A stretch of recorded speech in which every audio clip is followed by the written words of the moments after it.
Pinupuri ka namin, O Diyos, Ama, Anak, at Espiritu Santo.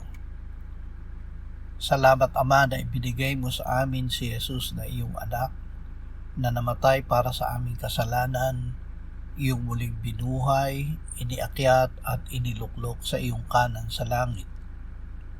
Salamat na ibinigay mo sa amin ang iyong banal na Espiritu, at sa pamamagitan niya ay ibinuhos mo ang iyong pag-ibig sa aming puso. Salamat, Ama, na kami na ipinanganak mo ay hindi na patuloy na nagkakasala dahil si Kristo na iyong binhi ay nananatili sa amin. Amen.